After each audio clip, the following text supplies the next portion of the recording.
Okay, what has been the scariest thing that you've encountered? One of the scariest things, I should rephrase, scariest encounters I've had in my life wasn't so much an encounter, but lasted about 3.5 years. I originally purchased a house in South Hastings, Michigan after graduation. And initially, upon buying the place, I was stoked. Being a young kid with some graduation money and summer job money saved up for a down payment, I was like, thought I was living the life. Got this cool place, you know. And years before, as a teenager, I had partied at this house. Forgetting where this was going, the place I lived essentially was part of the story, but no.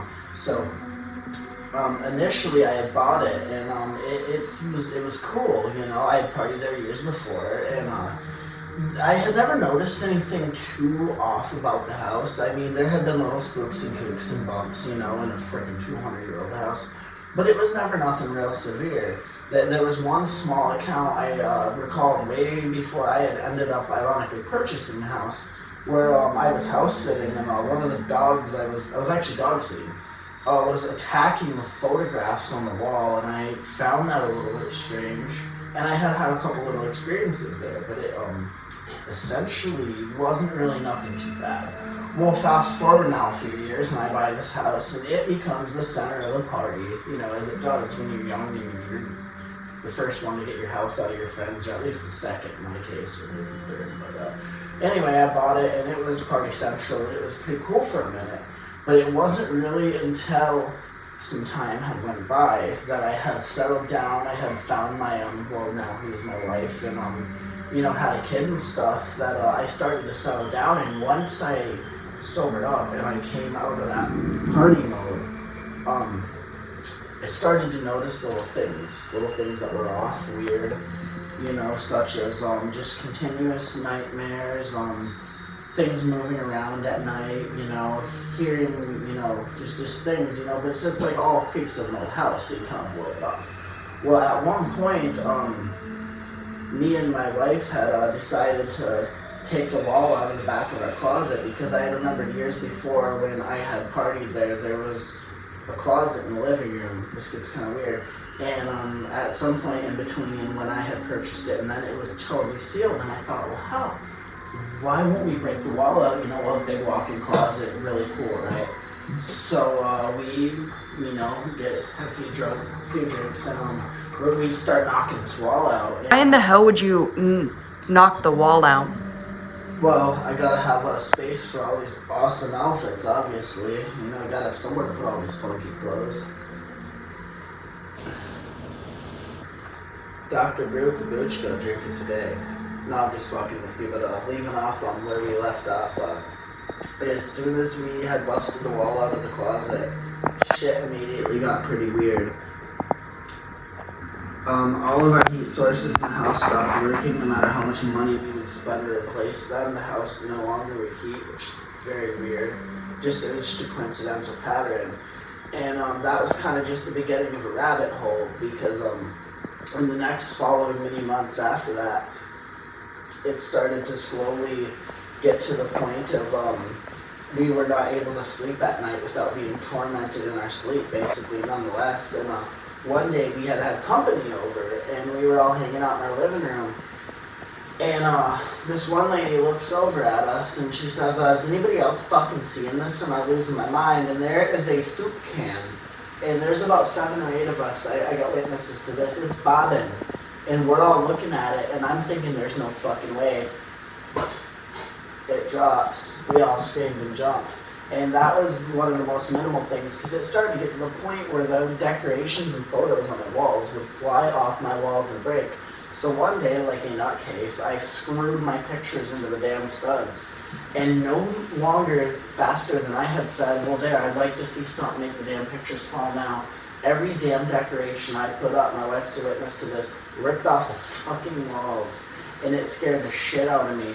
And fast forwarding a little more, What about the laundry story? oh yeah, so one night, I think it was either shortly before me and my wife got pregnant with our child, It might have been when she was pregnant, but she had woken up to go to the, I believe, to the kitchen for something, and we had just gotten like a good washer and dryer, so I think she might have just been stoked we had a laundry room and wanted to put something in the laundry. Well, in this house, this is like an old farmhouse style house, fucking weird, there was a big fat spooky ass trapdoor above the laundry room, and numerous times when I had lived there before her, I had watched that door slam shut and open and slam shut and open and slam shut, and it was honestly very eerie. Anyway, something in that house had a habit of mimicking our voices, and I know this sounds really crazy, but it's a true thing. Well, one night she went to go check out the laundry room, and something was mimicking my voice from the upstairs where that trap door would always slam, and it was like two of me fighting, right? So you're thinking that's as bad as this gets worse. She bolts back to the bedroom, scared as hell. It takes me about a half hour to calm her down. And I jokingly say, well, did you shut the light off to save on the electric? And as I say that and look, you see the light shut off from the laundry room because you can see it around the way the house was laid out. And a couple hours go by, I finally doze off after calming her down, and I wake up to her screaming like she's getting her foot cut off. And I don't realize what's going on at first, but she's just about literally levitating a few inches off the bed. Her head's levitating off her pillow, and she could hear something like in her ear. And I didn't know this because she's screaming so loud and I can't figure it out. Well, I eventually got her calmed down, and from there on, it continued to be experiences like that, such as pigs squealing in the attic, you could hear hoof prints, all sorts of shit. And I had said that when our kid is born, the first time that I see something shit like hovered over my kid's crib or something, I'm gonna get rid of this house. I'm horrified of it. Well, it got to the point we were afraid to sleep in that house. I was afraid to be alone in it in broad daylight, and I'm a grown-ass man. And none of our company would stay. We had originally recorded there and done a lot of music stuff, and I had numerous friends that were afraid to be there, to stay there at night. And I had an encounter. One friend, he was a total skeptical of this stuff, had come and recorded with me, and he messaged me when I got home. And he says, dude, I don't believe in whatever the hell you got going on at your house, but like, now I'm getting freaked out because shit be following me home. And he did not stay there after that. Anyway, fast forwarding, one night, our son was about 6 weeks old, roughly.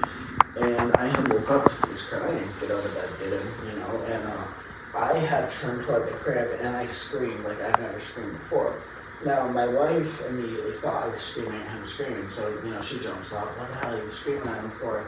I snatched him out of the crib and dove back in the bed, scared as hell. I seen a completely detailless, like, white figure, like an eyeless, detailless white figure in the dark. It was like a glow stick in the dark above his crib when I turned to get up, and he was screaming like something was like hurting him, and I grabbed him out of the crib, and I jumped back in bed, and I told her, you need not see what the hell I just seen. And it was in the next few weeks, we listed our house.